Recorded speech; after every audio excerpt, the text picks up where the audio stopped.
Bueno, pues vamos a iniciar esta conferencia y la vamos a dedicar por entero a contestar preguntas.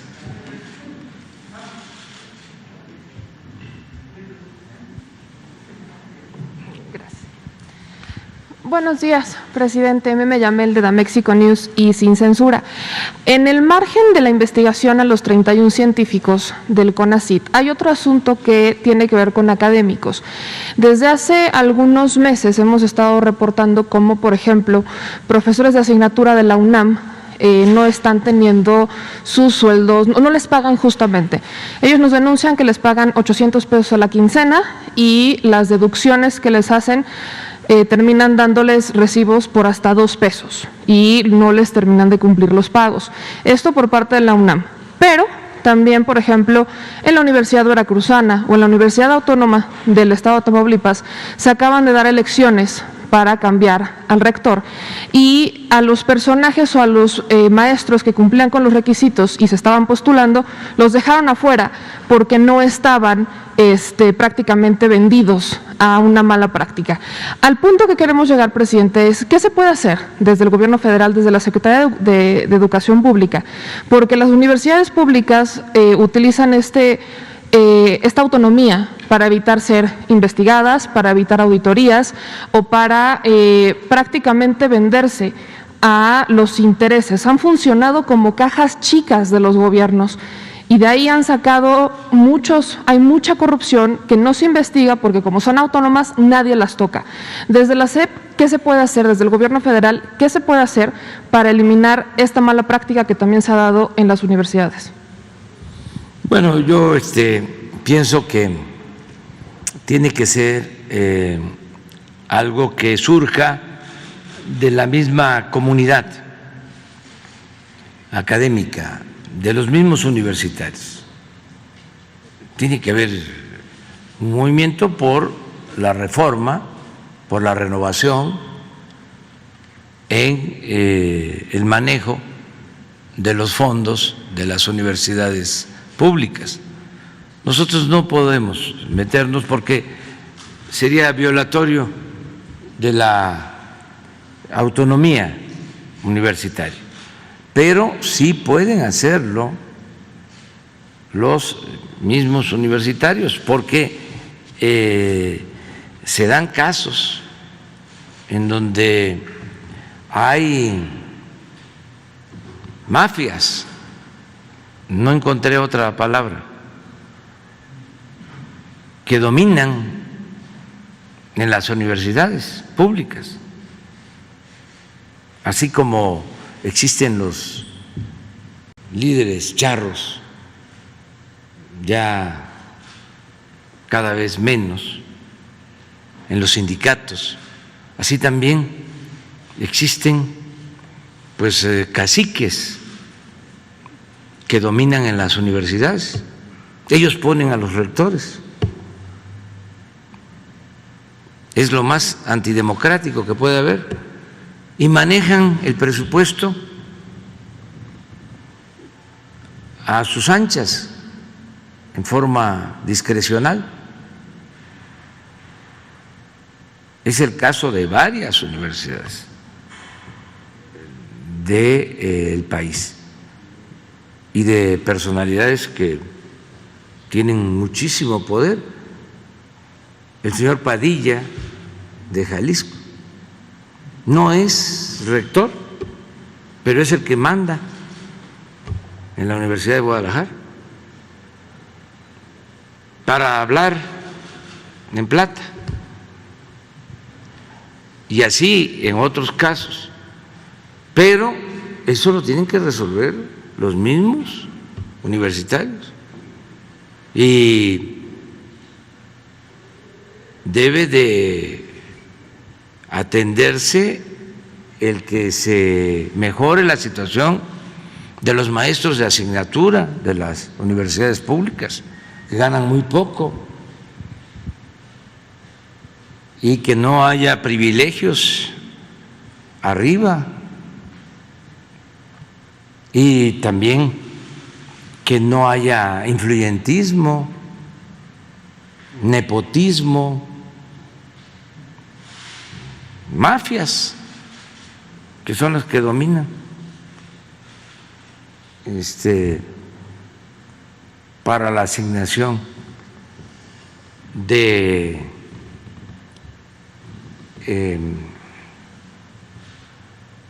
cargos académicos.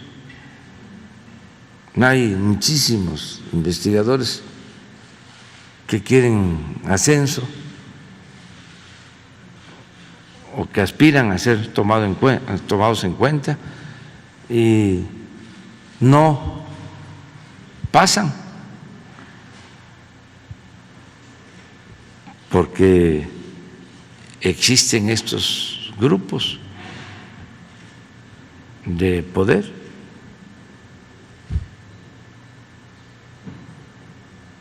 En la UNAM,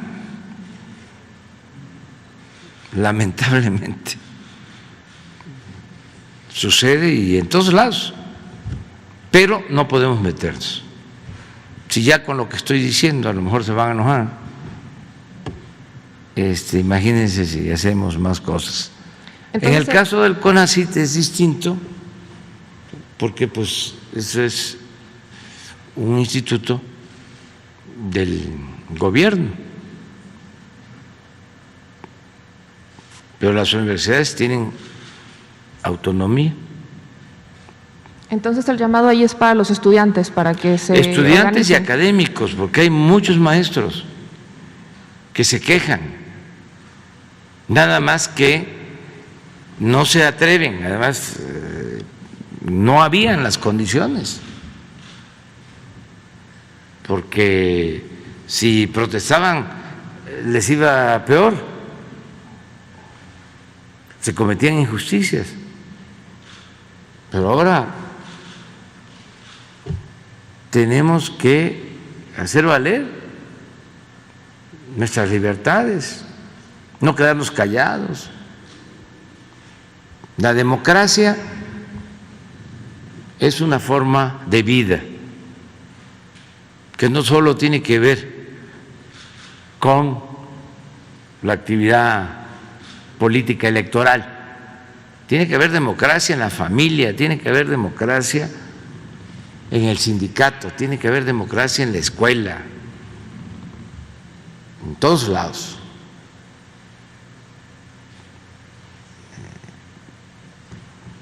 Por eso corresponde a los académicos. Hay, por ejemplo, un asunto que aprovecho para plantearlo. ¿Por qué se demoran las universidades en el regreso a clases?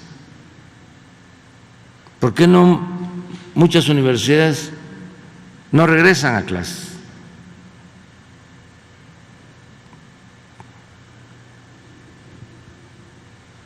Y escuelas públicas que no están regresando a clases. ¿Por qué razón? Está muy cómodo para quien está recibiendo su dinero y está en su casa y no corre ningún riesgo. ¿Y nos vamos a acostumbrar a eso? Todo eso significa atraso. Entonces, si ya se vacunó a maestros, si ya ha quedado de manifiesto que no hay riesgos para alumnos o no hay riesgos graves, ¿por qué no se regresa a clases?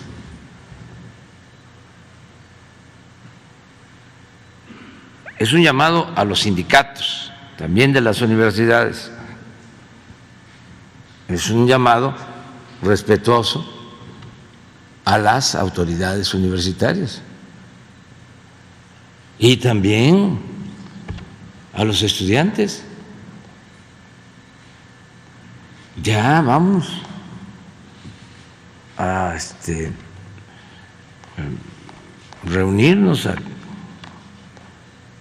reencontrarnos en las aulas.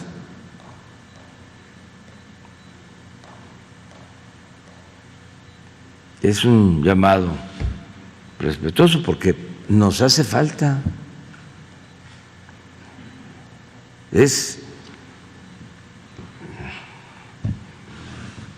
tóxico, enajenante estar solo sometido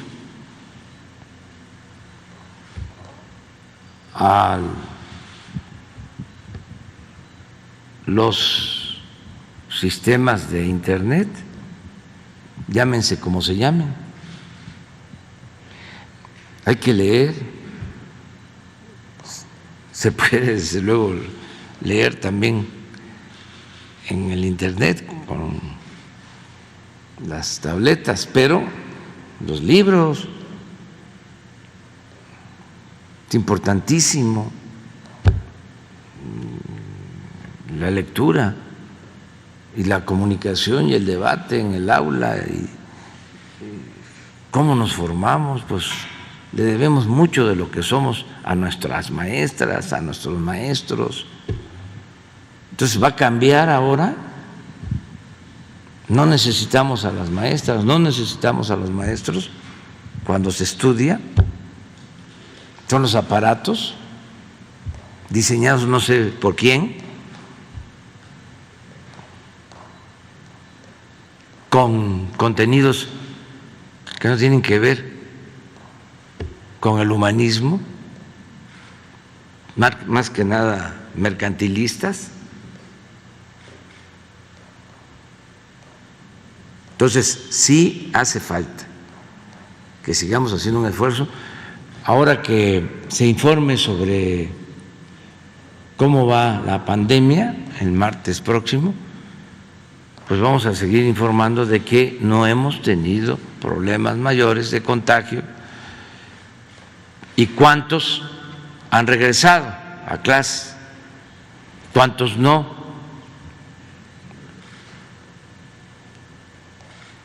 En dónde sí se ha regresado, en dónde no, para que todos sepamos. Me refiero al país, pero también podemos comparar el regreso a clase en el mundo y el regreso a clase en México, porque no nos podemos acostumbrar a que no va a haber clases presenciales y que van a estar las escuelas cerradas. Y presidente, hablando de universidades, ¿qué ha pasado con las universidades del deporte, las que se anunciaron hace unos meses aquí en la conferencia? ¿Ya están construidas, ya están los planteles, ya hubo inscripciones? ¿Qué ha pasado con eso? Ya están iniciando las universidades, están ya empezando a prepararse para el inicio de clases. Vamos a informar sobre eso. Son 6.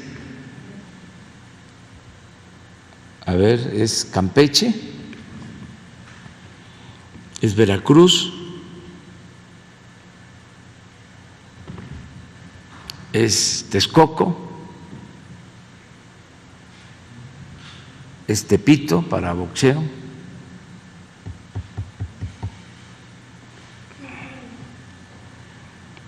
dos en Sonora, una en Obregón, otra en Hermosillo. Sí, son 6 o 7, pero vamos a pedir al responsable del programa que nos informe. Lo ve la Secretaría de Educación Pública, este programa. Y por último, presidente, ¿qué postura hay desde el gobierno federal ante esta inhabilitación, o más bien el freno que pone Luis Videgaray a la inhabilitación que le impedía ocupar cargos públicos? Es algo que se había realizado desde la Secretaría de la Función Pública y ahora consiguió que frenaran esa inhabilitación. ¿Qué ha pasado con eso? ¿Le ha informado el fiscal cómo van incluso las investigaciones que han señalado al exsecretario de Relaciones Exteriores, exsecretario de Hacienda? Seguramente lo está viendo la Función Pública, no tengo mayor información, pero como en cualquier caso, pues se tiene el derecho de acudir a instancias judiciales para que se resuelva en definitiva. Creo que así está, es un proceso. La Secretaría de la Función Pública toma una decisión, incluso lo puede hacer la Fiscalía, pero el Poder Judicial actúa, interviene, desde luego si el implicado, presunto responsable, lo solicita, y creo que esto es el caso, ¿no?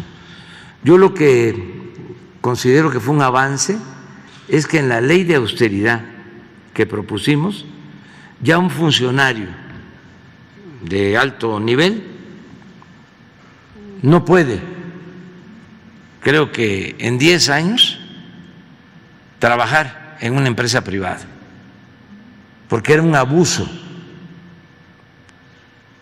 Terminaban en Hacienda, en energía, bueno, hasta los presidentes de la República, y se iban a trabajar a empresas privadas. En el caso de la electricidad, casi todos los ex secretarios de Energía o ex directores de Pemex o de la Comisión Federal, todos en la iniciativa privada, los de Hacienda, las empresas eléctricas contrataban a los mismos funcionarios, a los que les daban los contratos o las concesiones al término de un gobierno, se los llevaban de asesores. Entonces eso ya no se puede. Ya los que están en el gobierno actual pues tienen que buscarse otro trabajo, la academia, cualquier otra actividad, pero no vinculada con su trabajo anterior. Creo que eso fue un avance. Y el caso del exsecretario de Hacienda, pues van a continuar estos procedimientos y van a ser los jueces los que van a decidir.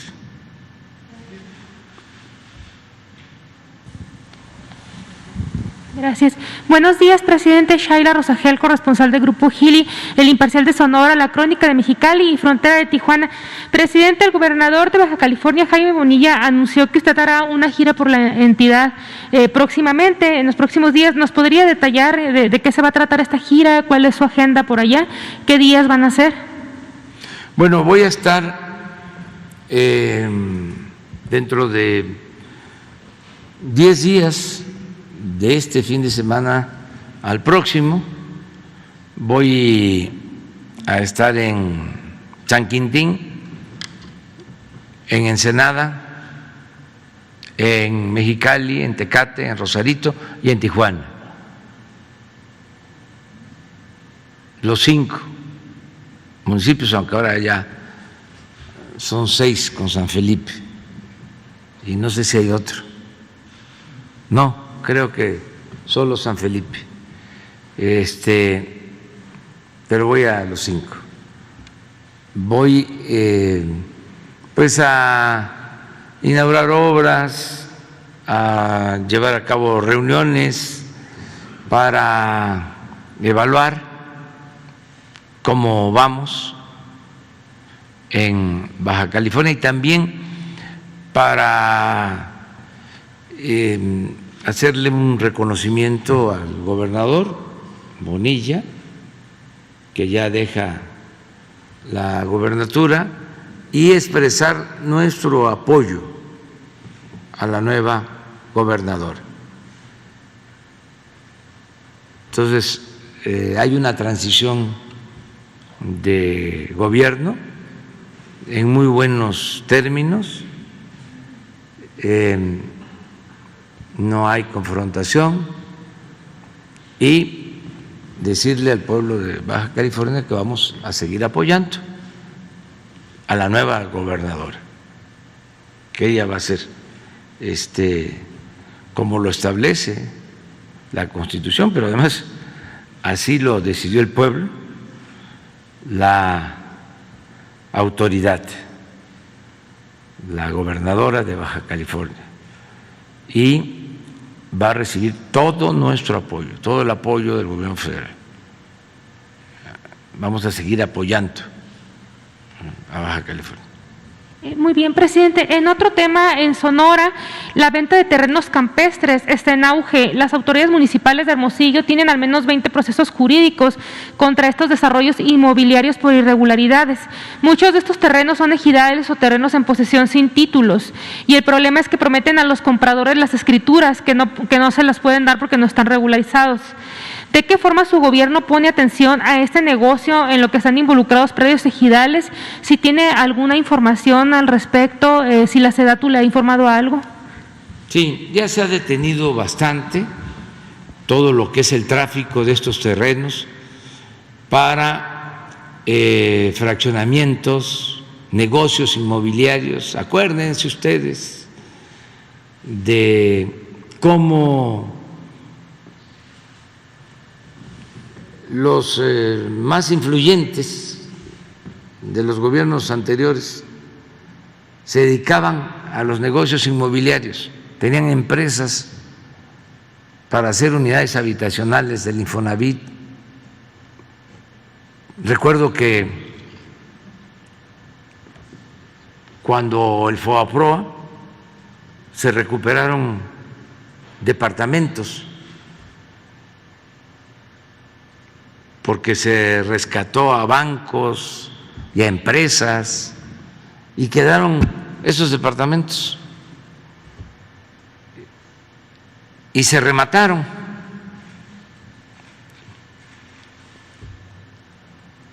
Y los vendieron como en 3,000 pesos. El gobierno los entregó como a 3,000 pesos a empresas inmobiliarias vinculadas al poder de influyentes. Entonces, hacían y deshacían, abusaban. Entonces, ya eso no se permite, pero las licencias para el uso del suelo dependen de autoridades locales, estatales, municipales, y todavía hay lugares en donde se siguen haciendo ese tipo de negocios ilícitos, para llamarlo con más claridad, de manera coloquial, tranzas. Entonces, nosotros ya no permitimos eso y la gente pues no debe dejarse engañar por las llamadas empresas inmobiliarias que construían en terrenos no legalizados, por lo mismo no les podían entregar escrituras o les vendían viviendas mal hechas. construidas en zonas de riesgo, sin transporte, sin servicios públicos, todo eso que se padece todavía en algunos lugares. Entonces, que no se permita que cuando se quiera dar un permiso para la construcción de unidades habitacionales, de fraccionamientos en estas zonas, se denuncie y que todos ayudemos, porque fue un desorden, una anarquía en lo urbano. En este caso son terrenos campestres que están, por ejemplo, en Álamos, que están en Hermosillo, en Guaymas, y donde la gente pues ha querido comprar para ir a hacerse una casa pues como de paseo, de fin de semana. Hay un lugar allá muy famoso que se llama San Pedro del Saucito. Entonces, tienen ahí en el municipio bastantes denuncias sobre este tipo de que no pueden tener las escrituras la gente, ¿no? Porque no están regularizados. La Federación puede hacer algo en este tema. Hay una oficina en desarrollo urbano para regularizar este tipo de predios y lo hemos hecho, se hace constantemente. Desde luego se busca que sean zonas amplias. Lo estamos haciendo en Quintana Roo, que también por el crecimiento anárquico, desordenado, se invadieron áreas naturales o se despojó a ejidatarios o a pequeños propietarios, a los dueños de las tierras, o hay 3 dueños de un mismo predio. Hay casos emblemáticos como la colonia La Colosio en Playa del Carmen, cientos, miles de lotes. Ahí estamos regularizando, trabajando. Y lleva años eso. Hice el compromiso de que se va a regularizar toda la colonia. Lo estamos haciendo en donde estaba la estación del ferrocarril en Cuernavaca, entregando los títulos, entregando las escrituras, y lo estamos haciendo en otras partes. Esto tiene que ver con Román Meyer. Le vamos a pedir que nos explique cuál es el procedimiento que se está siguiendo y qué hemos hecho, cómo hemos avanzado.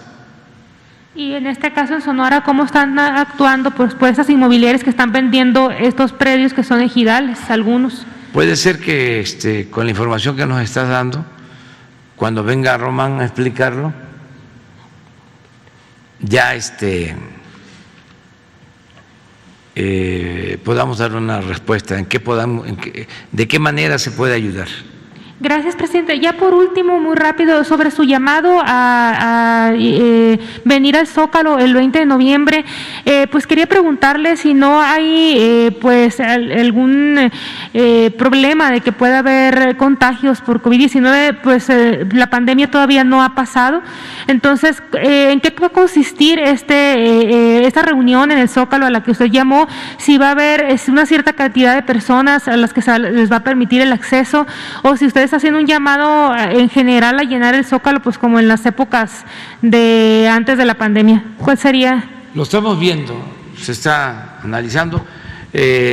Afortunadamente ya hay menos contagios, va bajando el efecto dañino de la pandemia en todo sentido, y vamos avanzando en la vacunación.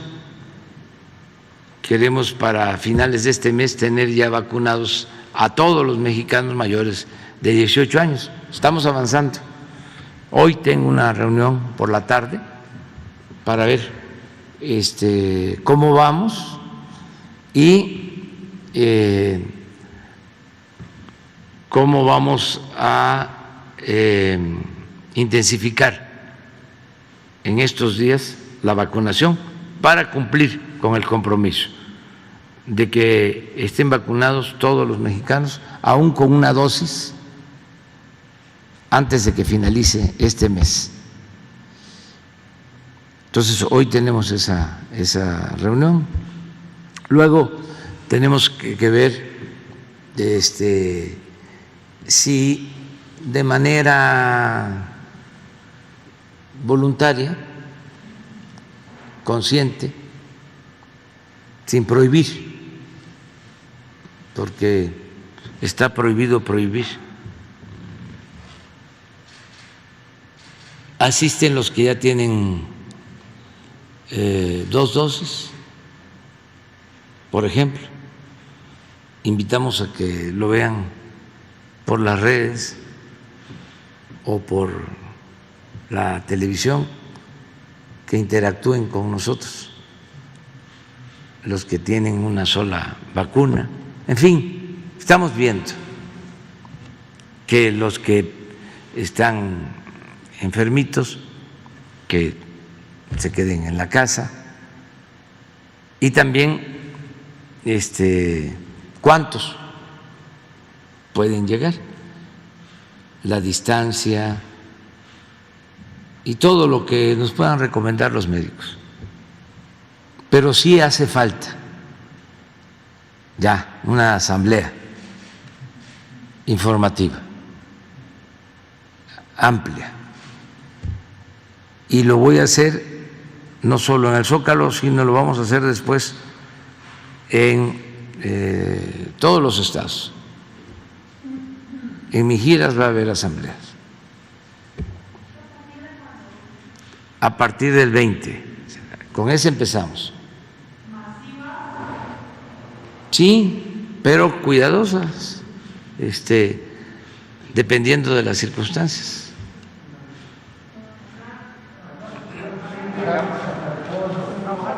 A ver, ustedes. Buen día, presidente. Carlos Domínguez, de Nación 14. El 30 de septiembre pasado, presidente, usted mencionó algo sobre los montos que se transfieren a las empresas para construir los caminos rurales de Oaxaca. A esto, pobladores del municipio de Chicomezúchitl, Oaxaca, nos contactaron para denunciar que en esta localidad existen 10 tramos de 1,5 kilómetros de concreto hidráulico inconclusos. Según refieren los pobladores, las autoridades locales y federales, además de las empresas que ganaron las obras de construcción, las licitaciones, ya les habían prometido los caminos, además de los trabajos, tal como lo estipulan los contratos. Nos dimos a la tarea de investigar esta denuncia y encontramos que las autoridades locales nos refirieron que efectivamente hay 10 tramos de 1,5 kilómetros, o sea 15 kilómetros, que ya están asignados y firmados en contratos de obra cerrados desde diciembre de 2019, pero hasta la fecha no han llegado los recursos. Tenemos también información que nos ayudó a corroborar que estos contratos sí existen y efectivamente son de diciembre de 2019. Son por 33 millones de pesos cada uno, cada tramo de 1,5 kilómetros que pues coinciden con las cifras que usted daba ese día. Señor presidente, la pregunta es, me la mandaron los pobladores de Chicomezúchitl. Quisieran saber si estas obras se van a realizar, pues en su caso ocupan los trabajos, ocupan los caminos y ocupan saber cuándo comenzarían las obras. Sí, y de inmediato. Ahora nos das la información. No sabía sobre los contratos, este camino, pero nos dejas los datos para que se vea de inmediato, ¿no? Ya está autorizado, no falta presupuesto, solo para el año próximo, además de lo que tenemos para la actualidad, para este año, pues. Sí. el año próximo son 3,000 millones para los caminos de Oaxaca. Aprovecho para informar. Caminos de concreto, hechos por la gente.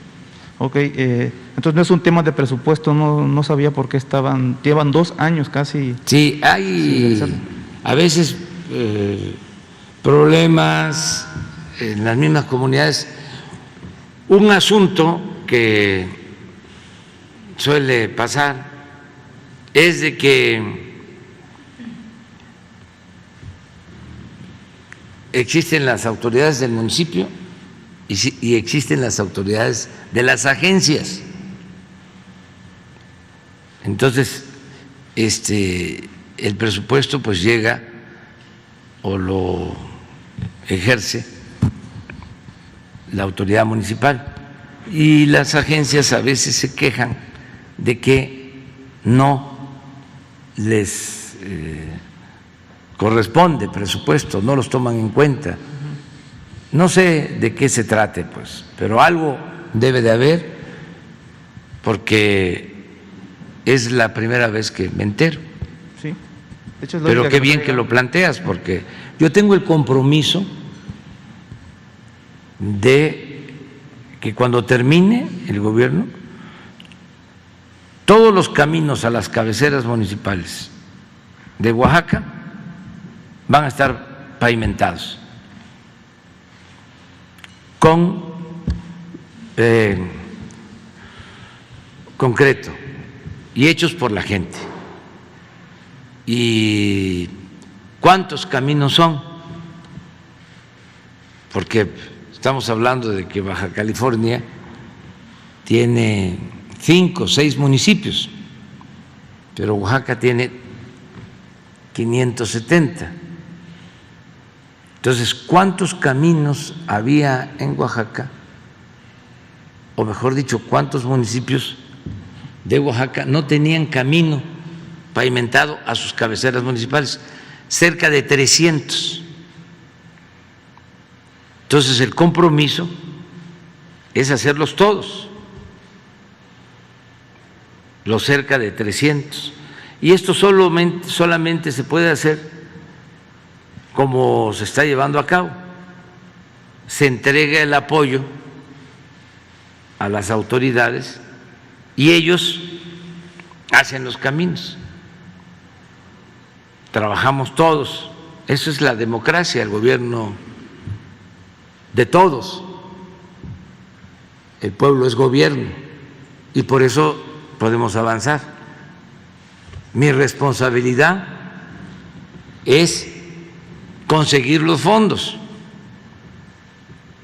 y que les llegue el presupuesto. Esa es mi responsabilidad principal.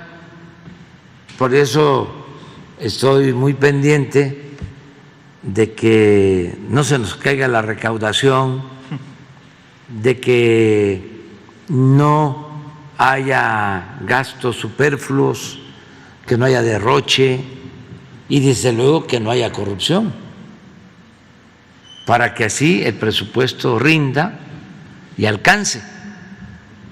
Entonces yo veo diario cuánto ingresa a la caja. A ver, ¿por qué no pones lo que tenemos de ingresos? A lo mejor Raquel nos manda lo de los ingresos, cómo estamos, porque de eso depende. Y ojalá también, y esto lo vayan internalizando, quienes pues antes sacaban provecho del presupuesto y era muy injusto porque se beneficiaban minorías y la mayoría de la gente no recibía nada. Hacer un camino para comunidades apartadas en la Mixteca o en la Sierra Norte, o en el Istmo, en Oaxaca, pues significa que las niñas, los niños van a ir a la escuela, pueden ir a la escuela pues en bicicleta o caminando, pero ya no en el lodo, ya en una situación mejor. Eso es muy humano y por eso, aunque se enojen los corruptos, pues no vamos a permitir que nadie se robe el dinero del presupuesto, que es dinero del pueblo. Todos tenemos que ser guardianes y cuidar ese dinero, porque es el dinero de la gente, el dinero de todos. Imagínense si ni siquiera se repartía con equidad del presupuesto, porque saqueaban,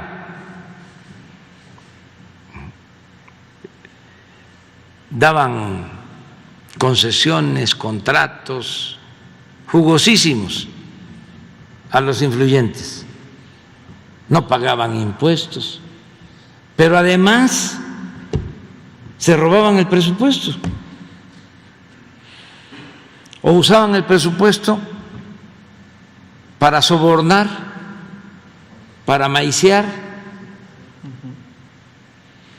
para que se contara con la complicidad de los funcionarios o se contara con el silencio de los medios de información. Y la gente no recibía nada. Ahora es distinto y es gracias a que ya no hay condonación de impuestos. Era un saqueo descaradísimo. ¿Cómo una empresa, un banco,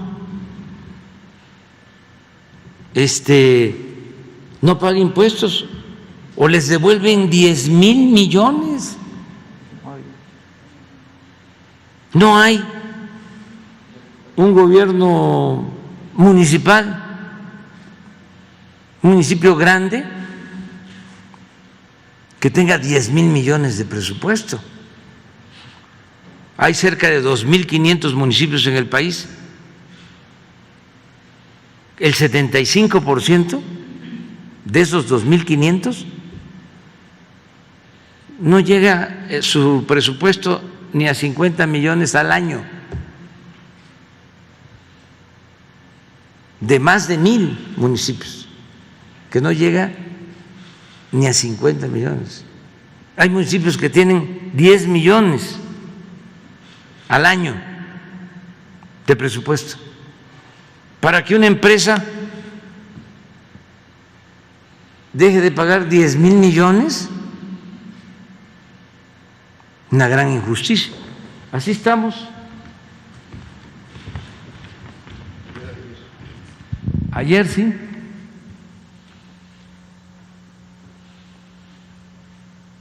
Este es el total de ingresos del año pasado, en este periodo. Habíamos recaudado 3.071.978. Y ahora hemos recaudado 3.279.000. Esto en términos reales significa 1.5.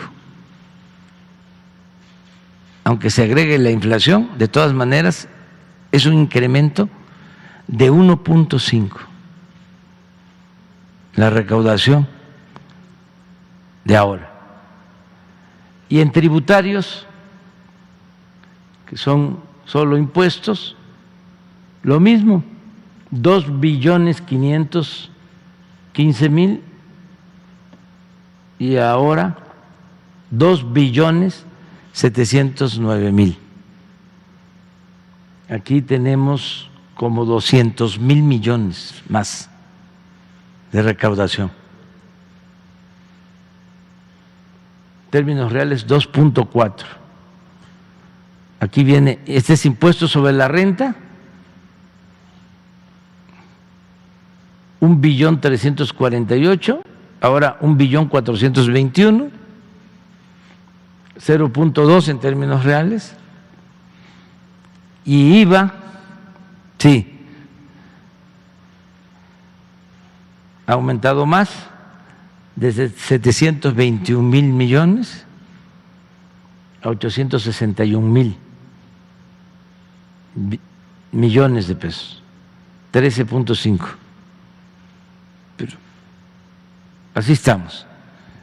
No tenemos problemas para terminar el año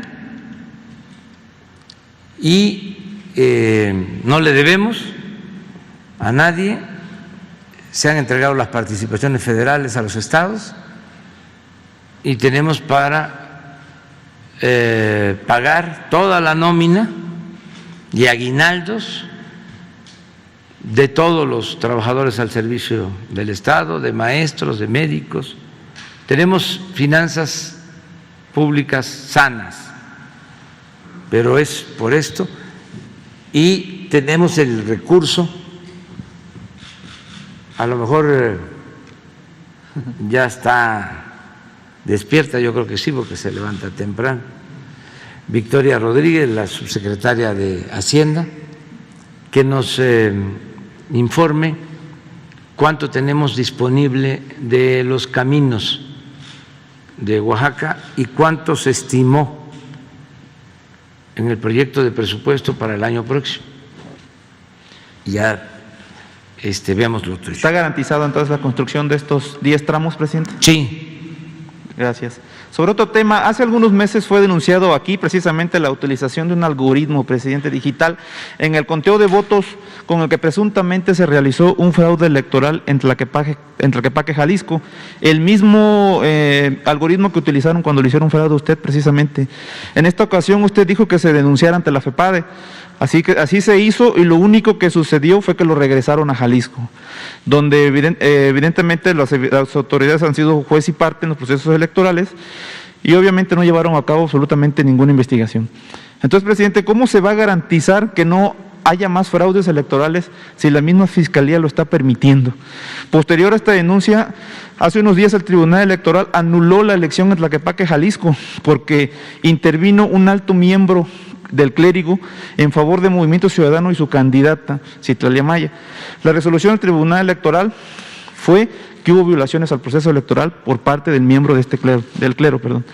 Existen versiones de que al enterarse de este hecho, el gobernador de Jalisco, Enrique Alfaro, y su principal operador político, Enrique Ibarra Pedrosa, reunieron a los miembros mesistas del Congreso de Jalisco para darles instrucciones de que resolvieran que debían ser mujeres quienes ocupen las candidaturas de los partidos que van a participar en esta nueva elección, justificando esto por equidad de género, tema que ya está resuelto, ya fue resuelto para las elecciones pasadas.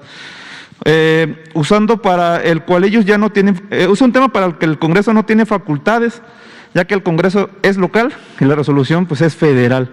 Recordando que la Federación tiene imperio sobre los estados, el Congreso de Jalisco estaría violando la Constitución imponiendo esta absurda decisión. ¿Qué opinión le merece este tema, presidente, y que un alto miembro del clérigo emérito se haya entrometido en el proceso electoral pasado? Bueno, mire, yo creo que ya no es lo mismo de antes. La gente está muy consciente, muy informada, y aun cuando haya injerencia de ministros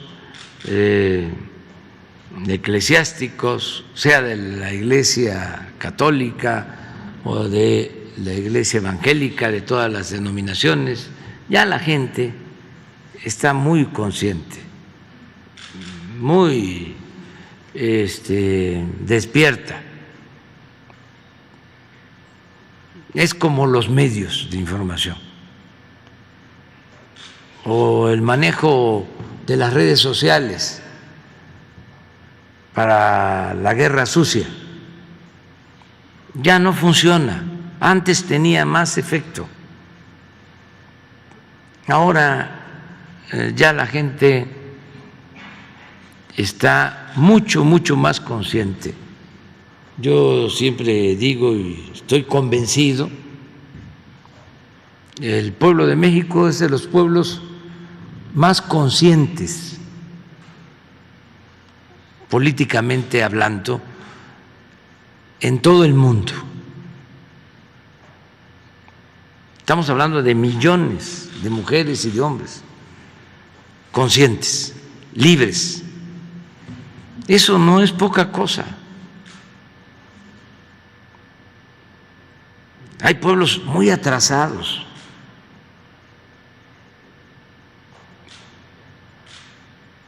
Lamentablemente.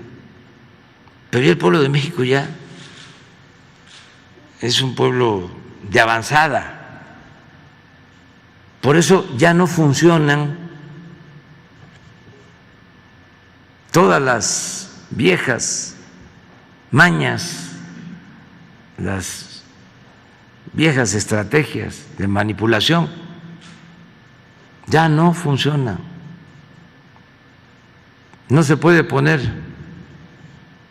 hablando en términos bíblicos, vino nuevo en botellas viejas.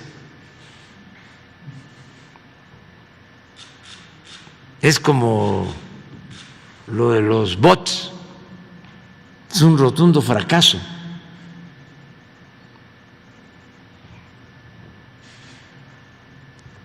Al que usa eso,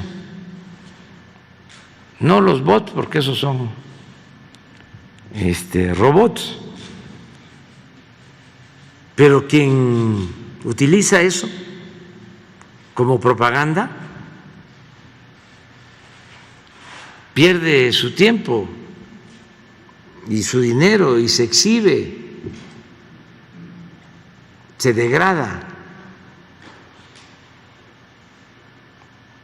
y afecta también las redes sociales, pero no funciona. Si fuese por eso, ya nos habrían derrotado, no quiero decir derrocado.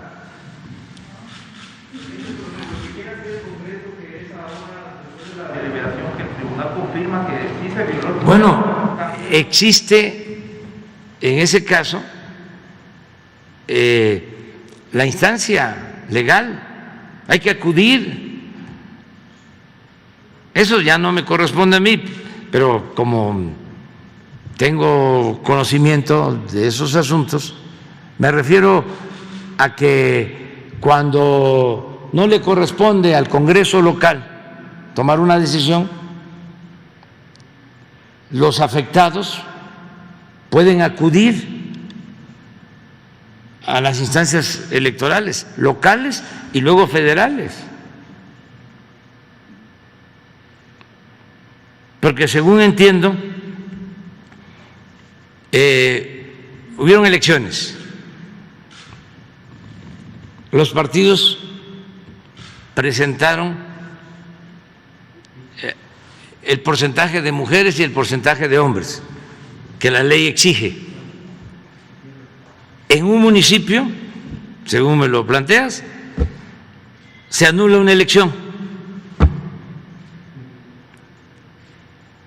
y los candidatos eran hombres, hombre y mujer. Ah, sí. Entonces, se llevan el caso al Congreso local y ahí deciden que tiene que ser mujer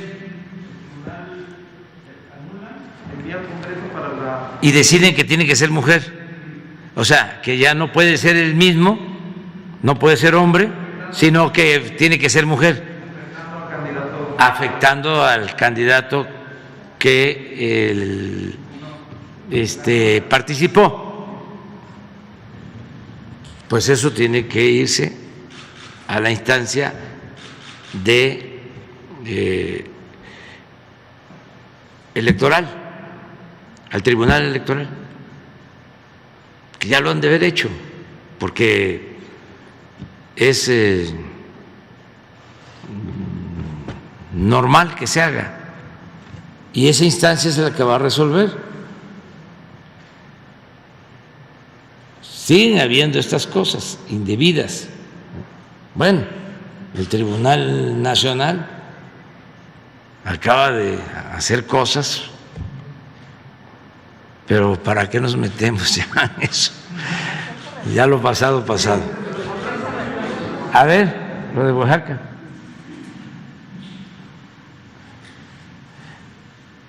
$2,357 para caminos en Oaxaca. Nada más ahí sería cosa de ver cuánto está ejercido y lo que se propone para el 22, 3,029. Este recurso no lo manejan las dependencias, sino se entrega a las autoridades municipales lo que les corresponde. Por ejemplo, si se entregan 100 millones, que es mucho, pero serían 30, ¿no? Caminos.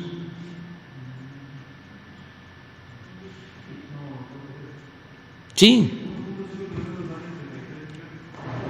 ¿Uno qué? ¿Vale? ¿33 millones? No. No. Ni que fuesen las empresas de antes. No, cuando mucho, 3 millones por kilómetro promedio. Pero eso, bueno, eso se ve. Entonces ya está el presupuesto y lo vamos a atender. Sí, ya lo tienen.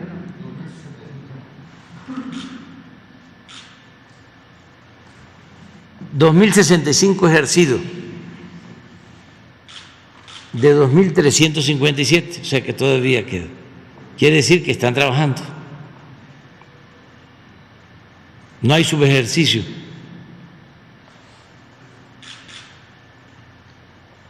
Pero hay que ver lo del camino. Muy bien. Buenos días, presidente. Mara Rivera, de Enfoque Noticias. Ahorita que hablaba de los ingresos fiscales, yo quería plantearle esta petición que han hecho los mezcaleros, los fabricantes de cervezas artesanales, vino, tequila, sobre pues una modernización al IEPS, al Impuesto Especial sobre Producción y Servicios, que tenga que este impuesto, que por cierto está desde 1980, pudiera revisarse, modernizarse, para que se cobrara, no se deja de pagar, sí, se cobrara, pero ahora sobre el grado de alcohol de las bebidas alcohólicas y no sobre la venta del producto. Esto porque, bueno, pues argumentan que ha dejado incluso el erario de recibir alrededor de 11,000 millones de pesos y que esta modernización o esta revisión al IEPS podría representar para el gobierno hasta 22,000 millones de pesos. Dicen que hay presiones de las cerveceras del monopolio, que además son extranjeras, que impiden que esto pueda ser revisado.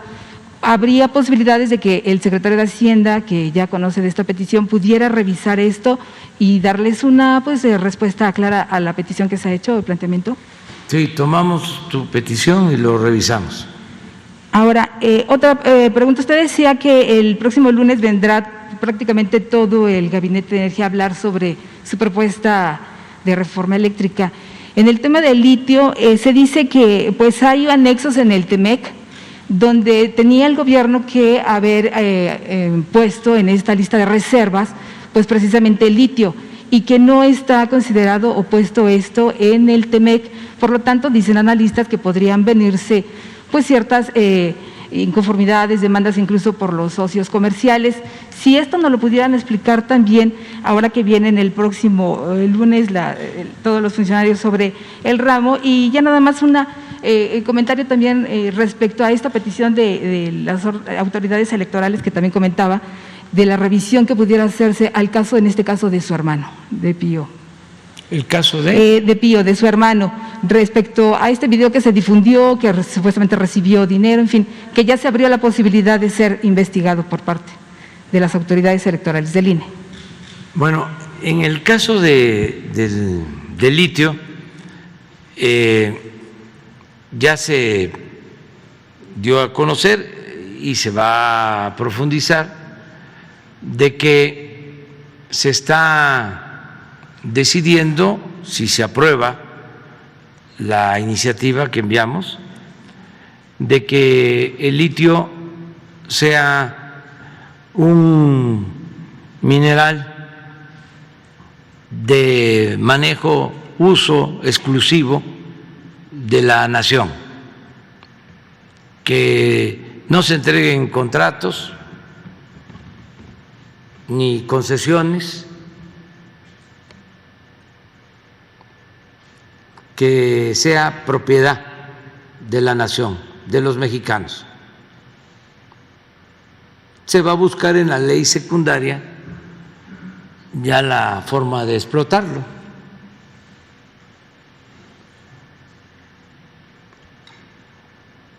También adelanto, para que no se hagan ilusiones con el litio, de que si hay un acto de traición a la patria y no se aprueba el que el litio esté en manos de la nación, de todas maneras vamos nosotros a negar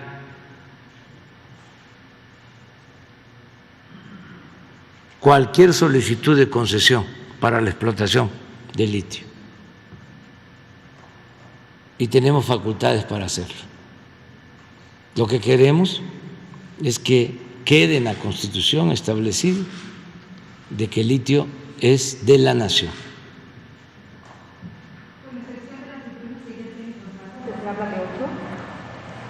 Sí, pero también vamos a revisar si existen trabajos de exploración y de explotación de litio, porque se está hablando de que hay empresas extranjeras que van a hacer compras y ya di la instrucción de que no se autorice ninguna compra de concesiones.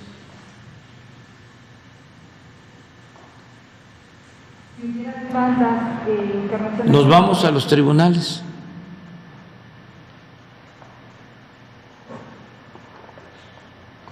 Tenemos que defender nuestros recursos naturales. Decía el general Cárdenas, y eso creo yo que lo había leído de los magonistas, porque a veces las frases que se usan vienen de atrás. Madero usó aquella frase de el pueblo tiene hambre y sed de justicia, que es una frase bíblica también. Y antes la había usado Justo Sierra, y antes también otro liberal, que no recuerdo ahora su nombre.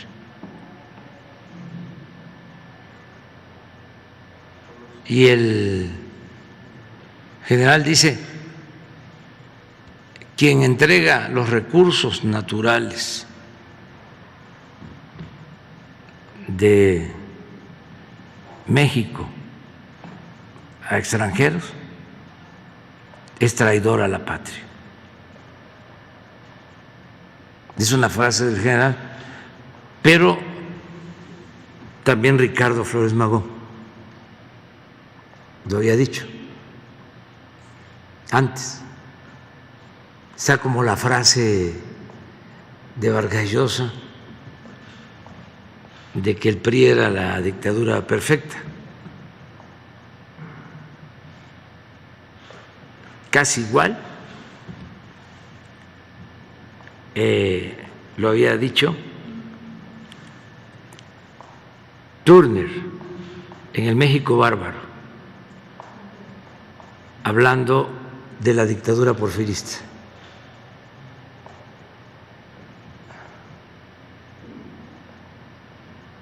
Que era el gobierno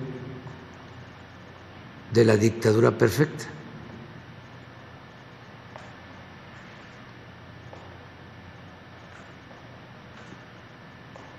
Lo de mi hermano ha quedado ya muy claro, de manifiesto, que yo no protejo a nadie. Yo llegué aquí para encabezar una transformación, hacerla con todo el pueblo. Por eso me dieron su confianza millones de mexicanos y no los voy a traicionar. Si mi hermano es responsable, que sea castigado.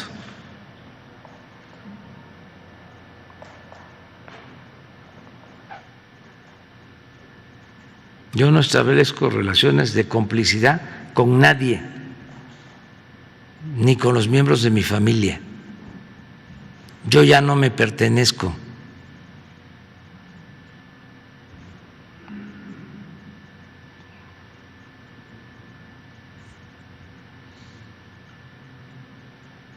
Entonces, ofrezco disculpa si denuncio actos de corrupción, porque estoy convencido de que ese es el principal problema de México. Y puedo, miren, sacar mi pañuelito. Ya los jóvenes no usan pañuelo, ni usan peine, ni camiseta, ni nada ya. Pero puedo decir de que no se permite la corrupción. Todavía hay abajo, porque se está limpiando de arriba para abajo, como se barren las escaleras, pero arriba no hay.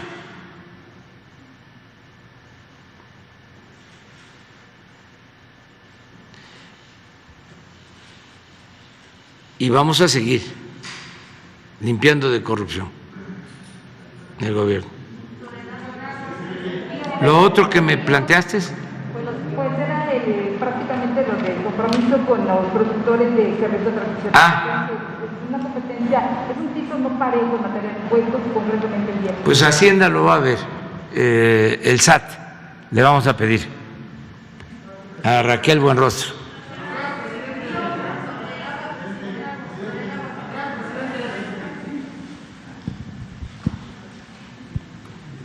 Luego se enojan. Hay unos, ¿sabes? Me quedé pensando, porque vino un compañero y dijo,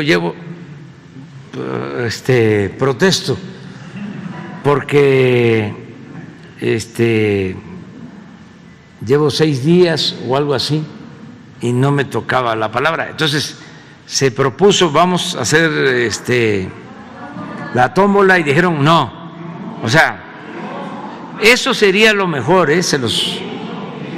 porque a mí me quita problema, ese es un asunto, porque lo otro es que hay quienes vienen, o sea, esto es un reclamo fraterno, cariñoso, vienen un día a la semana, ya quieren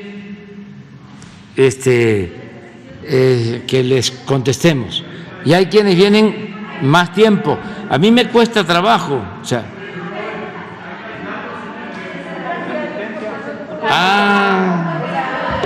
pues hay que buscar un mecanismo para que nadie se quede y no me reclamen. Gracias, presidente. Buenos días. Preguntarles sobre la reunión de mañana que va a tener con la delegación de Estados Unidos. ¿Cuál sería el sentido de su mensaje? Ya el canciller adelantaba algunos temas, pero usted va a estar en la primera parte. Si se va a tocar también el tema de migrantes, si México podría pedir una cantidad de dinero para que se mantengan los migrantes en el país, o esto no va a ser así. Y también preguntarle si se va a tocar la eventual reunión con el presidente de Estados Unidos, Joe Biden. Reunión con el presidente de Estados Unidos, Joe Biden, que entiendo estaban trabajándola. Sí, bueno, va a ser una reunión muy importante, son bienvenidos los funcionarios del gobierno de Estados Unidos que van a estar mañana. Tengo entendido que viene el jefe del Departamento de Estado, vienen también los encargados de seguridad nacional. Es probable que venga el procurador del gobierno de Estados Unidos. Es una comisión, una misión como de 5 o 6 altos funcionarios del gobierno del presidente Biden. Desde luego el embajador, que tiene una función destacadísima porque él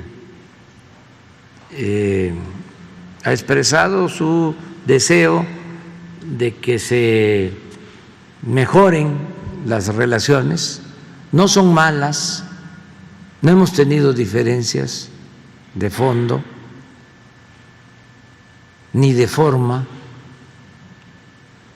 pero hay la voluntad de las partes, tanto del gobierno de Estados Unidos como de nosotros, de que cada vez sean más estrechas las relaciones con el gobierno de Estados Unidos.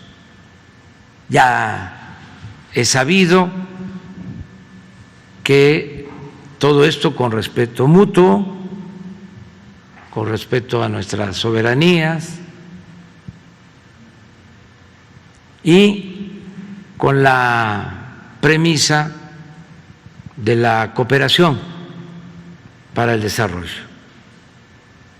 Entonces, en ese marco se va a llevar a cabo la reunión de mañana.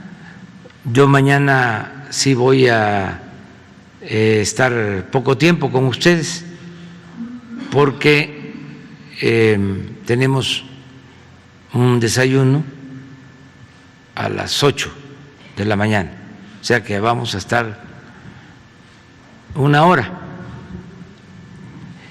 y tengo que salir, pero creo que el primer encuentro van a estar presentes medios, no va a haber rueda de prensa por parte de nosotros, pero sí van a estar los medios aquí en Palacio. Luego las comisiones se van a trasladar a la Secretaría de Relaciones Exteriores y se van a llevar a cabo las mesas de trabajo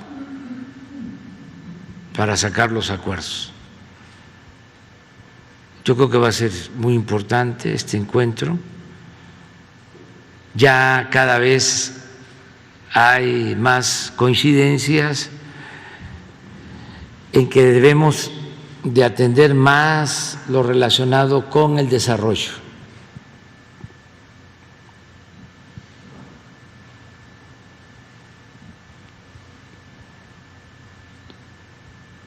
Y que el fenómeno migratorio, el problema migratorio, tiene que atenderse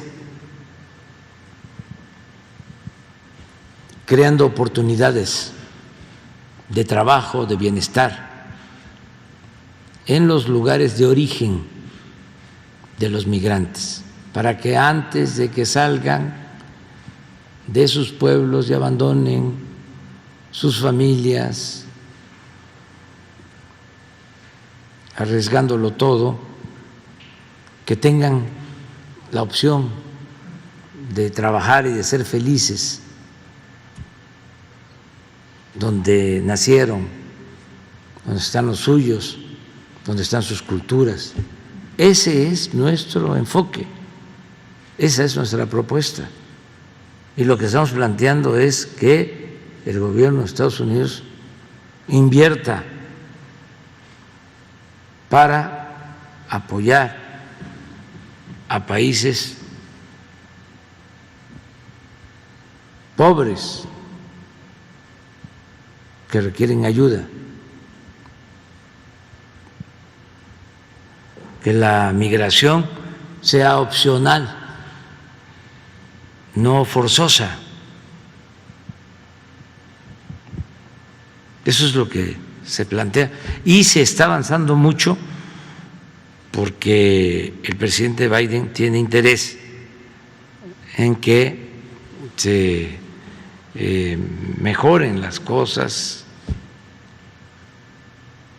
Él está haciendo un esfuerzo importante para que haya más inversión en Estados Unidos, para que se generen mejores condiciones económicas y también tiene el compromiso de atender el tema migratorio. Y nosotros le hemos manifestado que vamos a ayudar, vamos a apoyar, pero que sí debe de cambiar el enfoque, que tiene que haber una política del todo nueva, no lo coercitivo, no estar solo deteniendo a migrantes, sino ir a las causas, ir al fondo. Y se ha avanzado bastante. Entonces vamos a esperar mañana a ver qué. ¿Se trataría esta posibilidad de un encuentro entre ustedes, entre el presidente Biden? Sí, nosotros lo hemos invitado al presidente Biden a venir a México. Vamos de nuevo a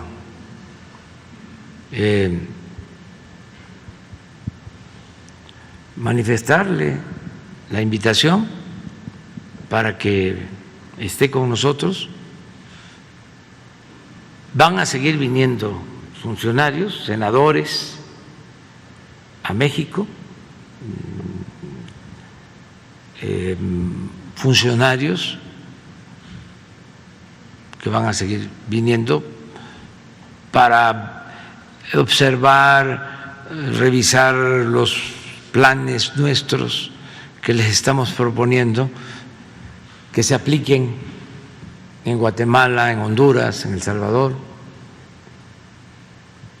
el programa Sembrando Vida, el apoyo a los jóvenes, el Jóvenes Construyendo el Futuro, las becas para estudiantes de familias pobres y otras acciones.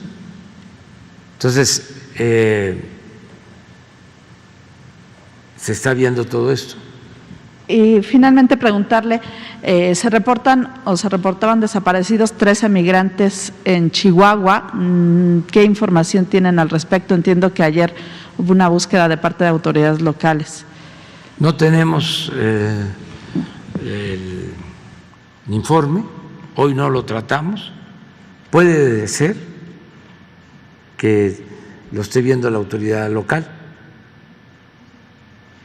pero no tenemos un informe sobre eso.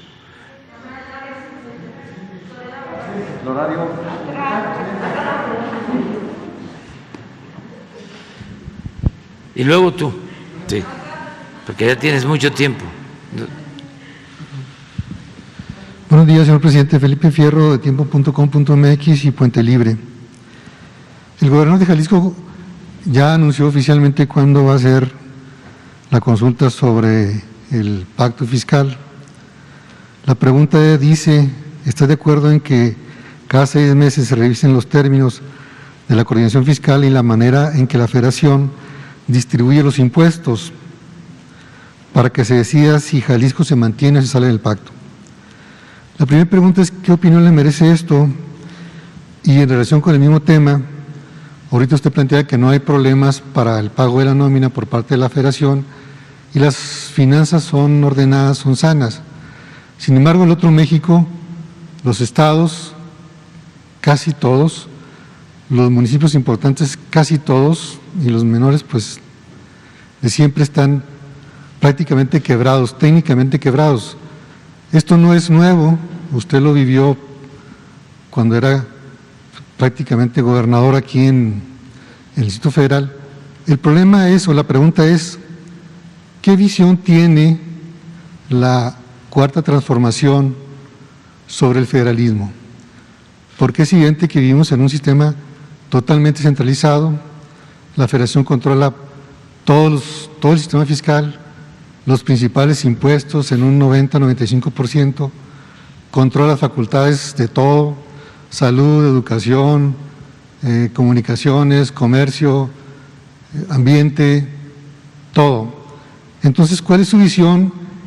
Y la tercera pregunta sería, ¿qué va a hacer usted, si es que sería de su interés, en entrarle al problema de resolver de fondo las crisis de los estados, que además es muy sabido, se debe a la corrupción alentada desde la Secretaría de Hacienda para que se endeuden, han vivido del topillo durante muchos años y ya viven del fiado y ya de plano están por cerrar? Esas serían las 3 preguntas, señor presidente. Bueno, en primer lugar, yo creo que se tiene que internalizar en el gobierno y en la sociedad, pero fundamentalmente en el gobierno, de que no debe de haber corrupción y que no debe de haber derroche. Se tiene que internalizar que el mejor gobierno es el que maneja el presupuesto con honestidad y con austeridad. Eso es lo primero. ¿Qué hacían antes? Había corrupción, derroche, robaban a manos llenas los altos funcionarios públicos, en complicidad con grupos de intereses creados, contratistas, empresarios, Bancos. bancos. Eso es lo que predominaba: corrupción y lujos. Avión presidencial, fíjense qué vergüenza, no lo podemos vender por ser tan lujoso. ¿Cómo comprar un avión de 25 metros de ancho por 70 de largo, con comedor y recámara y lujos? Pero en todo. Bueno, además de eso, encima de eso, aumentaban los impuestos. Como no había dinero, no les alcanzaba, era aumentar deuda o cobrar más impuestos.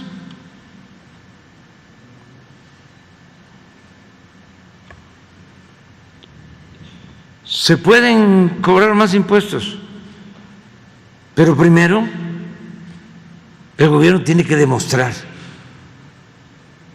que está manejando el presupuesto con eficiencia, con honestidad y con austeridad. Y después, si no alcanza, entonces se plantea, vamos a buscar, como lo establece la Constitución, que las contribuciones se cobren de manera progresiva, es decir, que aporten más los que tienen más, los que reciben más ingresos. Pero eso no se hacía. Entonces, primero eso, primero, ¿qué es lo que estamos llevando a cabo en el gobierno federal? ¿Cómo se va a modificar la ley de coordinación fiscal nada más para entregarles más dinero a los estados si hay corrupción? ¿Quieren más dinero para seguir robando? No. Entonces no hay solución. Es decir, hasta que están condenados a estar quebrados los estados. En mi caso, yo no creo que se entregue más dinero si no hay la seguridad de que se va a manejar con honestidad, porque no vamos nosotros a seguir fomentando la corrupción y los privilegios. No soy cómplice de actos de corrupción. Entonces, ¿qué pasó en los estados?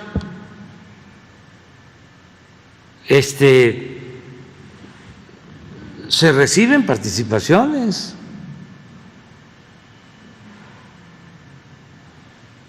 Que no son suficientes, puede ser, pero hay ejemplos. Tlaxcala, Querétaro, Tlaxcala por ley no pueden contratar deuda. Y el gobierno del estado de Tlaxcala no contrata deuda. Cero deuda. Querétaro está terminando el gobernador y creo que no dejó deuda.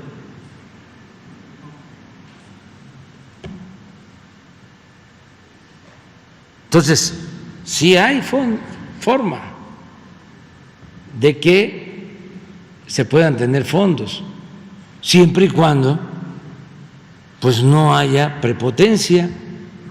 Jalisco, yo recuerdo que hace como 10 años, 15 años, un gobernador, no sé cómo estén las cosas ahora, pero me consta que llega un nuevo gobernador de estos del cambio y lo primero que hace es comprarse un avión de lujo. ¿Para qué quiere un avión de lujo un gobernador de Jalisco? A ver, que me lo expliquen. ¿Cuántos viajes hay de Jalisco a la Ciudad de México diario en línea comercial? 10, 20. A cualquier otro estado. Y además, es importante que viajen por carretera para que vean cómo están los caminos. Yo acabo de ir el fin de semana, fui a ver las afectaciones del huracán Gris a Veracruz, a Puebla, a Hidalgo. El camino de Tulancingo, a Guayacocotla. Bueno, aquí fueron quienes nos acompañan. Lleno de baches. Salía la gente con cartulinas a decirme, mire esto.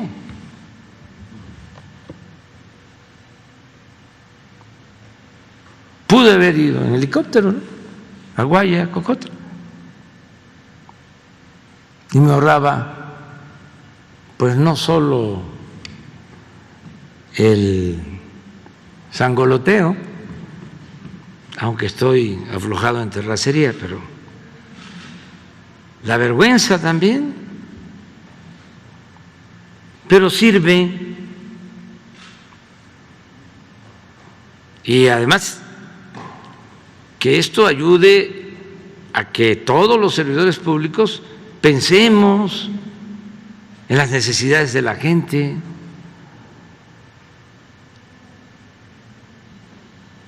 Entonces, ¿cuál es mi recomendación? Que actúen con honradez, con austeridad,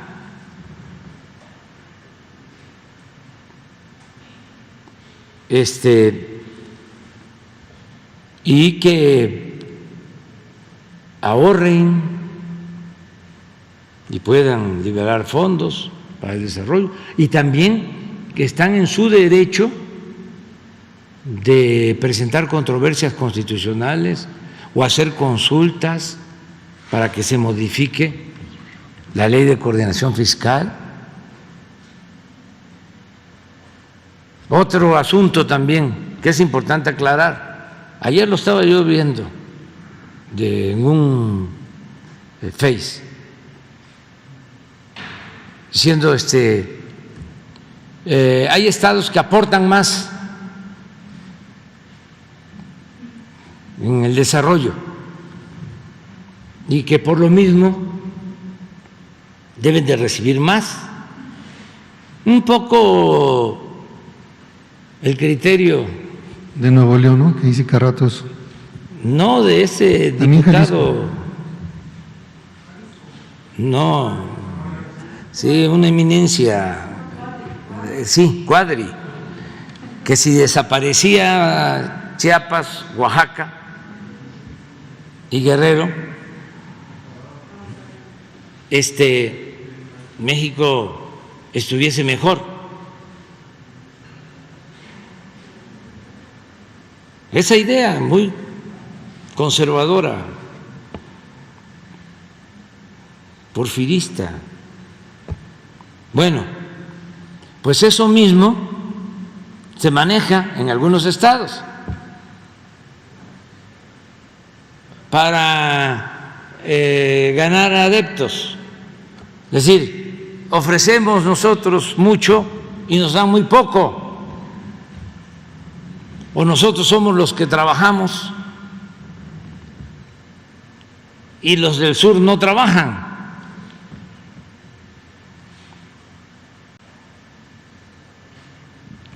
De ese tipo de cosas, ¿no?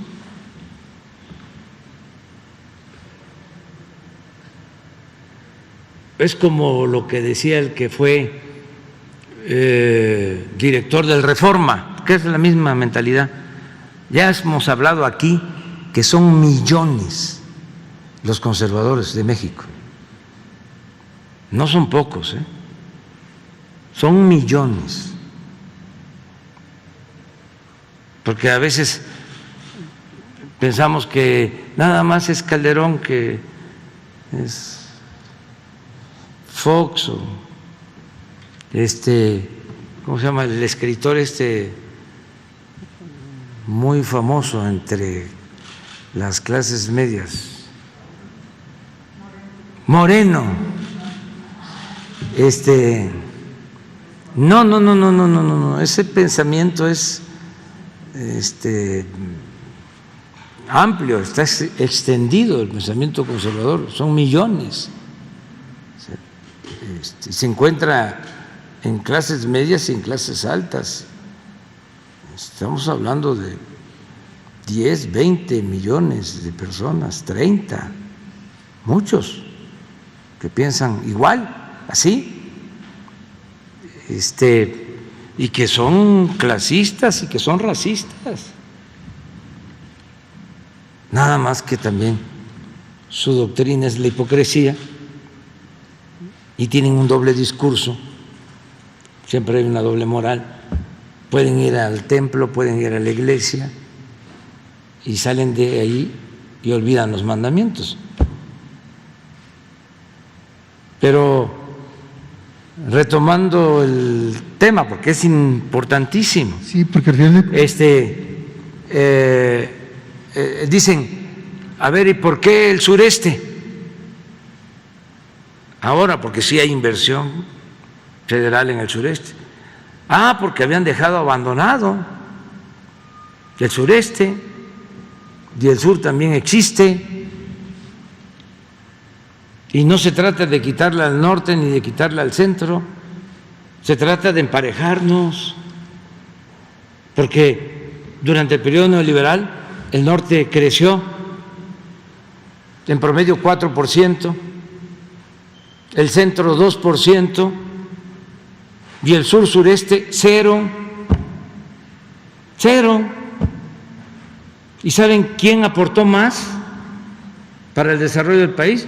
El sureste. Durante 30 años, casi el 40% del presupuesto federal se originaba por los ingresos petroleros. ¿Y dónde está el petróleo? En el sur sureste. Entonces, ¿es justo, no? ¿Dónde está la pobreza? Pues en el sur sureste, pues en Guerrero, pues en Oaxaca, en Chiapas. Y hay que ayudar. Es una obligación del gobierno federal redistribuir el gasto. ¿Mande? Es una obligación del gobierno federal redistribuir el gasto. ¿Dónde estamos invirtiendo más el gobierno federal? ¿En dónde? Pues en el sur. Claro, en Oaxaca, en Chiapas, en Guerrero. Se los puedo probar, los programas de bienestar, ahí casi no hay un hogar que no reciba un apoyo, porque esa es la obligación que tenemos, eso es lo más humano, esa es la fraternidad. La justicia es darle más a quien tiene menos, no puede haber trato igual entre desiguales. Deberíamos todos, aunque estemos viviendo en el norte o en el centro donde se viva, sentirnos bien, porque eso es humanismo, eso es cristianismo, lo voy a decir, ¿o qué cosa es? No, y además de lo que todos... ¿Vamos a ser egoístas?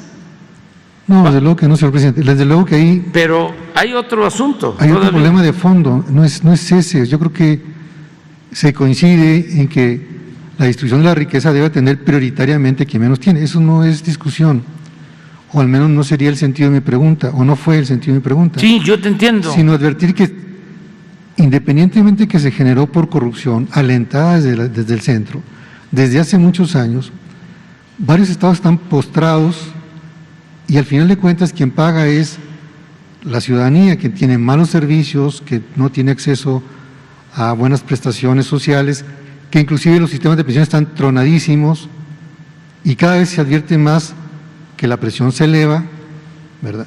Y no se ve cómo puedan resolverlo. Claro que dice ahorren, pues sí, tienen que ahorrar, pero debe haber algo más de fondo, ¿no? Por eso le preguntaba cuál es su visión del federalismo. Que ellos hagan, el federalismo significa el que los estados tengan lo que por justicia les corresponde. Sí. Hay un pacto federal que se convirtió en una ley de coordinación fiscal, aceptada por todos. Entonces, esa es la ley que rige de acuerdo a una fórmula. Lo que hace el gobierno federal es recaudar los fondos y distribuye lo que recauda mediante una fórmula que está establecida, que toma en cuenta población, que toma en cuenta pobreza y que toma en cuenta crecimiento o ingresos del Estado. De esa fórmula sale lo que le corresponde a cada Estado. Entonces, lo primero que tienen que hacer es ahorrar en todos los gobiernos estatales. Hay gastos excesivos, o hay derroche, o hay gastos superfluos. Pues tienen que hacer una revisión y tener un gobierno austero y luego definir prioridades.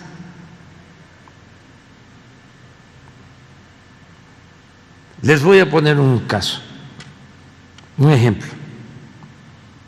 No voy a mencionar a la persona porque no tiene caso, pero vinieron a que alguien que va a ser gobernador, que además tenemos muy buena relación y es una gente buena, y me dice: este es mi plan, 1.500 millones de pesos y necesito un apoyo adicional de la Federación de 1.500 millones.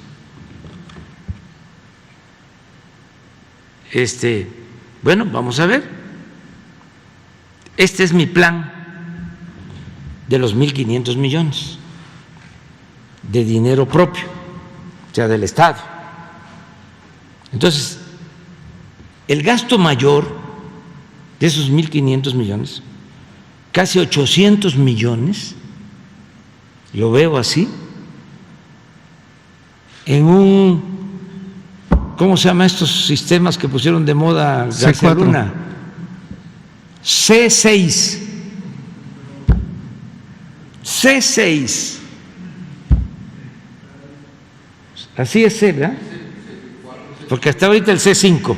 Pero este es como mi reloj, el iPhone 21 que tengo. Digo, sí, iPhone 21. C6.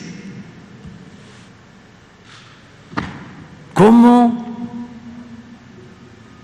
habiendo muchísimas otras necesidades, lo engañaron? Hay proveedores que quieren vender las cámaras, que quieren hacer el negocio. Ese dinero ni siquiera queda en el Estado.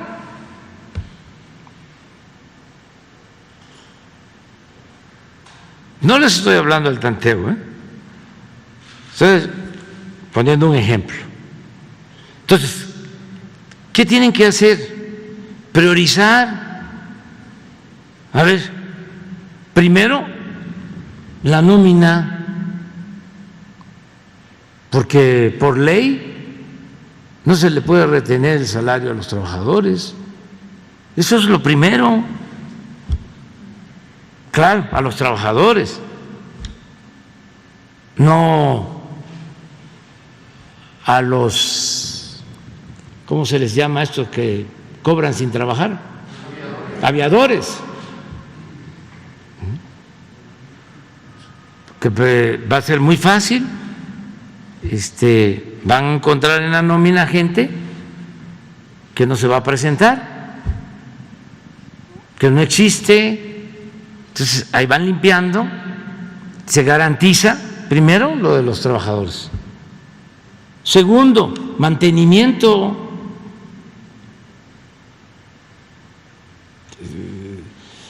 Que no se llenen de baches las calles, lo fundamental. el pago de los servicios públicos, hasta ahí quedó. Y yo estoy seguro que les va a quedar algo. Les queda. Si es así, austero. No que, a ver, necesitamos vehículos, qué barbaridad. Nos dejaron carros del 2015. ¿No? Tenemos que comprar, y ahí está el de la distribuidora de los carros, ¿no? Ofreciendo, pues de una vez, un paquete, 5 camionetas, 10, 15, 20. Yo llevo ya mi tiempo aquí, como ya vamos para 3 años. Sí, vamos para 3 años. Me faltan 3, un poquito menos. Y no hemos comprado un vehículo nuevo. Uno. Las camionetas que nos dejaron, con esas. Entonces, austeridad, primero. Y luego ver cómo se reestructuran las deudas, que eso también les puede ayudar mucho. Hay gobiernos que tienen que pagar los APPs, que los obligaron, que tienen que estar pagando de las participaciones. Bueno, pueden ellos llevar a cabo negociaciones de esos contratos y decirle a los hombres de negocios o empresarios que con influencia les vendieron o les construyeron esas obras, los hospitales, por ejemplo, el hospital de Iztapaluca, el hospital de Zumpango, eso se deben de estar llevando 300, 400 millones al año. Pero así está. Entonces, a ver, no te puedo pagar eso. Eso fue en otros tiempos. Ya sacaste bastante. Vamos, ayúdame. No puedo, no podemos. Entonces, ahí van ahorrando. Y nosotros estamos obligados a ayudarlos y los vamos a seguir ayudando. Yo ya di la instrucción al secretario de Hacienda que si es para pagar nómina, si es para pagar a los trabajadores y no tienen dinero los gobiernos estatales, se les adelantan participaciones. Y las obras que haga el gobierno federal las hacemos de manera conjunta, aunque ellos no aporten, porque son obras del gobierno de la República, de todos. Pues ya termino nada más, a ver si, ayer vi un Face en la red de lo que aportan cada estado. Hay un, a ver si te, es un escritor y también simpatizante del movimiento nuestro, creo que de origen judío, o un dirigente de la delegación Benito Juárez,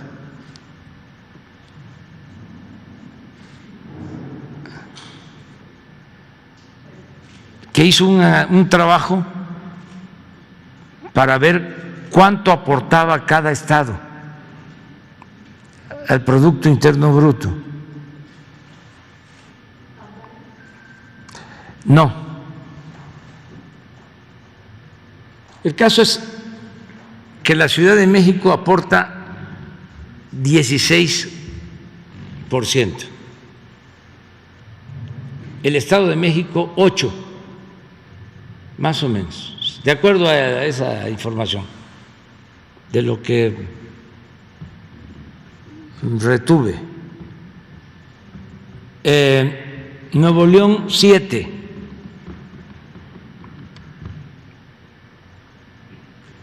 No, 8. Jalisco 7.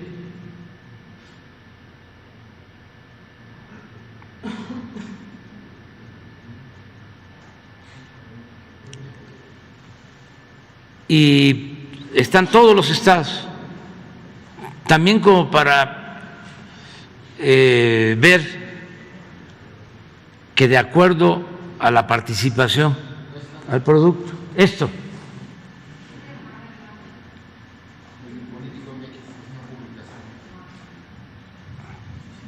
Es esto, es importante que todos los ciudadanos lo sepan.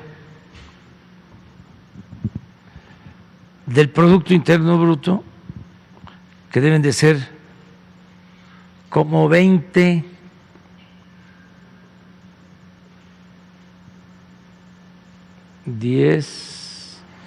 sí, como 20 billones, 22. ¿Cuánto es el Producto Interno Bruto? 22, 23 billones, 24, por ahí.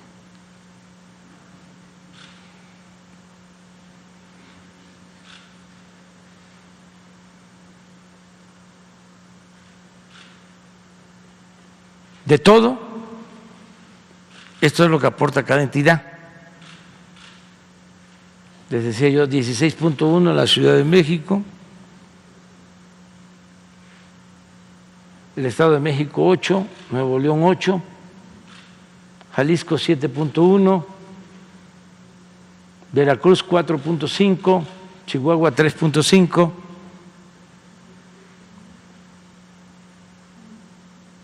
Michoacán 2.5, Aguascalientes 1.3, Hidalgo 1.6, Colima 0.6, Guerrero 1.4, Chiapas 1.4, Tamaulipas 3.1, este sí no lo veo. Baja California Sur 0.9 o 0.9, Quintana Roo 1.6, Sonora 3.4, Tlaxcala, Tabasco 2.3. Entonces, esto es muy relativo, es decir, yo aporto más. O sea, no pueden usar esto como argumento. ¿Por qué razón? Porque esto no es del todo cierto.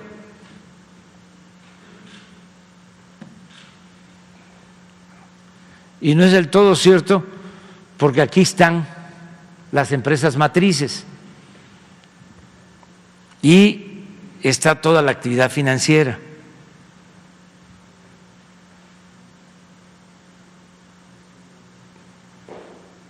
Y puede ser un estado como Veracruz, Tabasco, a ver dónde está Campeche.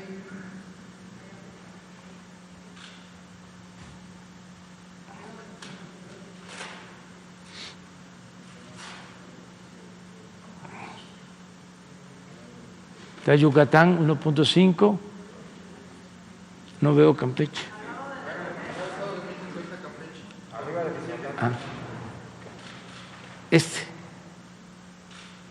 Este estado aporta la mitad, no, un poco más, como el 65% de todo el petróleo que se extrae. Estamos hablando como de 1.250.000 barriles, 1.200.000 barriles diarios. Entonces, ¿qué tenemos que buscar? Bueno, yo creo que la mejor manera de la distribución de lo que es de todos los mexicanos, la mejor forma de que haya una buena distribución de esa riqueza es que haya equidad, que haya justicia.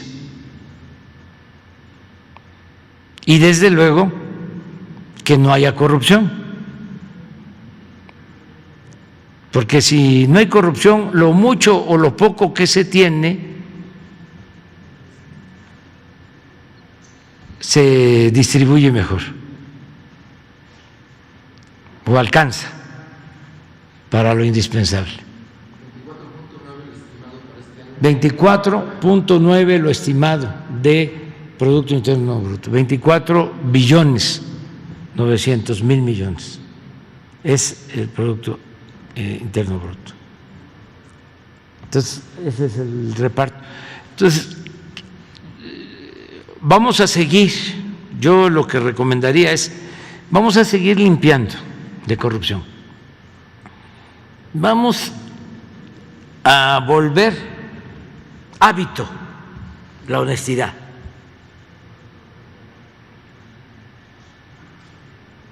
Y luego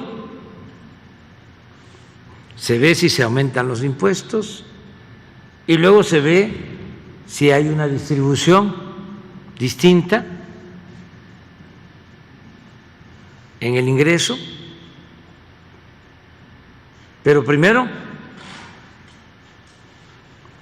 no permitir la corrupción y hacer gobiernos austeros. La honestidad es la mayor riqueza de México. La honestidad es la mayor riqueza de México. La honestidad de nuestro pueblo es la mayor riqueza de México. Claro, también somos libres, Quien quiera hacer una consulta, quien quiera presentar una iniciativa de ley, quien quiera presentar una controversia, adelante, lo puede hacer. Muy bien. 7 escuelas de deporte y vamos a informar. Bueno, nos vemos mañana. Mira, quedó pendiente para mañana. También 2, 3 y 4. Por favor, las 2 compañeras. Ya. Nos vemos.